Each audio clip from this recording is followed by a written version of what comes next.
আকাশ ও মাটির প্রথম চুম্বন। অনন্ত নীলাকাশ যখন ধূসর মেঘের চাদরে নিজেকে ঢেকে নেয়, তখন পৃথিবীর বুকে নেমে আসে এক অলৌকিক নীরবতা।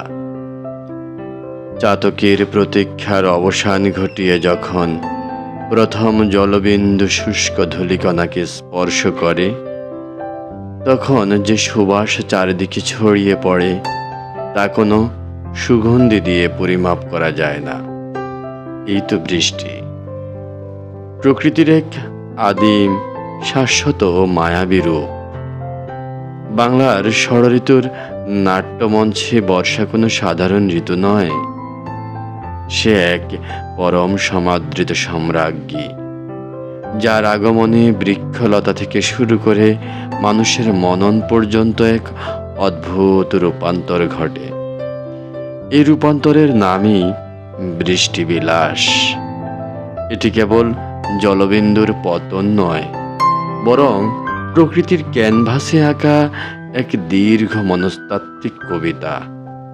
শ্রাবণের মেঘদূত, বিরহ মিলনের যুগলবন্দী মহাকবি কালিদাস থেকে শুরু করে রবীন্দ্রনাথ, বর্ষা চিরকালই বিরহের বার্তাবহ। আকাশ যখন মেঘে মেঘে অন্ধকার হয়ে আসে, তখন নাগরিক জীবনের সমস্ত ব্যস্ততা ছাপিয়ে মন এক অপার্থিব উদাসীনতায় ডুবে যায়।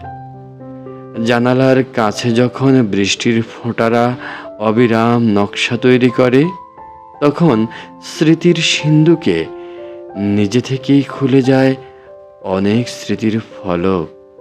ফেলে আসা দিন, হারিয়ে যাওয়া মানুষ আর অপূর্ণ স্বপ্নেরা জলছবির মতো ভেসে ওঠে চোখের সামনে। মেঘের গুরু গুরু ডাক যেন হৃদয়ের গভীরে লুকিয়ে থাকা কোনো সুপ্ত হাহাকারকে জাগিয়ে তোলে। এই বিরহ বেদনার মাঝেও এক অদ্ভুত আনন্দ আছে। অনেকেই বলে সুখানুভূতি, যা কেবল একজন স্বাচ্ছা বৃষ্টিবিলাসী অনুধাবন করতে পারে। স্মৃতিতে কাগজের নৌকা বৃষ্টিবিলাস মানেই স্মৃতির চিলকোঠায় ফিরে যাওয়া। মনে পড়ে সেই দিনগুলোর কথা, যখন মেঘের প্রথম ডাকেই মন চঞ্চল হয়ে উঠত। স্কুলের খাতা ছিঁড়ে তড়িগড়ি করে বানানো কাগজের নৌকোগুলো যখন উঠোনের জমা পানিতে ভেসে চলত, তখন মনে হতো যেন এক বিশাল জলধি পাড়ি দিচ্ছি। টিনের চালে বৃষ্টির সেই রিমঝিম শব্দ, সে তো কোনো শব্দ ছিল না, ছিল প্রকৃতির নিজস্ব অর্কেস্ট্রা। মায়ের চোখের আড়ালে বৃষ্টিতে ভেজা শিউরে ওঠা ঠান্ডায় কাঁপতে কাঁপতে আরও বেশি করে জলধারার নিচে দাঁড়িয়ে থাকা সেই অবাধ্য শৈশব আজ নাগরিক জীবনের ইট পাথরের খাঁচায় বন্দী।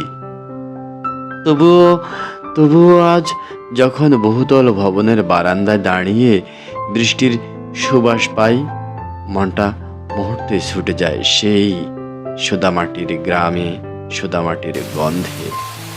রবীন্দ্র কাব্য থেকে আধুনিক গান, বাঙালির বৃষ্টিবিলাস সাহিত্যের পাতা ছাড়া সম্পূর্ণ অসম্ভব। রবীন্দ্রনাথ যখন লেখেন, এমনও দিনে তারে বলা যায়, এমনও ঘন ঘোর বরিশায়, তখন প্রতিটি প্রেমিকের হৃদয়ে এক অজানা ব্যাকুলতায় কেঁপে ওঠে এক অজানা আনন্দে। জীবনানন্দ দাশের কবিতায় বর্ষা আসে হিজল তমালের ছায়ায়, রূপসী বাংলার শান্ত রূপ নিয়ে। বৃষ্টির দিন মানেই টেবিলের এক কোণে ধোয়া ওঠা এক কাপ চা বা কফি, হাতে কোনো প্রিয় লেখকের উপন্যাস, আর ব্যাকগ্রাউন্ডে মৃদু স্বরে বাজা কোনো রাগ বা প্রধান গান বা গিটারের টুংটাং শব্দ। বৃষ্টি যেন মানুষকে জোর করে নিজের মুখোমুখি দাঁড় করিয়ে দেয়, বাধ্য করে একটু থমকে দাঁড়িয়ে জীবনের হিসাব মেলাতে। শহরের যান্ত্রিকতায় বৃষ্টির রূপ যদি হয় একফালি বারান্দার বন্দি দৃশ্য, তবে গ্রামে বা অরণ্যে তার রূপ সম্পূর্ণ ভিন্ন। সুন্দরবনের নিভৃত নদীগুলোতে যখন বৃষ্টির জলধারা আশ্রে পড়ে, তখন জল আর আকাশের সীমানা এক হয়ে যায়। পাতা থেকে পাতা ছুঁয়ে যখন জলবিন্দু মাটিতে নেমে আসে, তখন মনে হয় পুরো অরণ্য এক পবিত্র স্নানে শুদ্ধ হচ্ছে। গাছপালার সবুজ রং যেন আরো গাঢ়, আরো সতেজ হয়ে ওঠে। প্রকৃতির এই নবজন্ম মানুষের মনকেও এক অদ্ভুত পবিত্রতায় ভরিয়ে দেয়। সব কলুষতা, সব ক্লান্তি যেন ধুয়ে মুছে সাফ হয়ে যায় কদম আর কেয়ার সুবাসে। শ্রাবণের শেষ ক্যানভাস বৃষ্টিবিলাস কোনো বিলাসিতা নয়, এটি যান্ত্রিক জীবনের বিরুদ্ধে হৃদয়ের এক নীরব বিদ্রোহ। এটি আমাদের মনে করিয়ে দেয় যে আমরা যতই কংক্রিটের জঙ্গল তৈরি করি না কেন, শেষ পর্যন্ত আমরা প্রকৃতিরই সন্তান। বৃষ্টির প্রতিটি ফোঁটা যেন এক একটি অক্ষরের মতো, যা আকাশের বুক থেকে খসে পড়ে মাটির পাতায়, লিখে যায় জীবনের অমর কাব্য।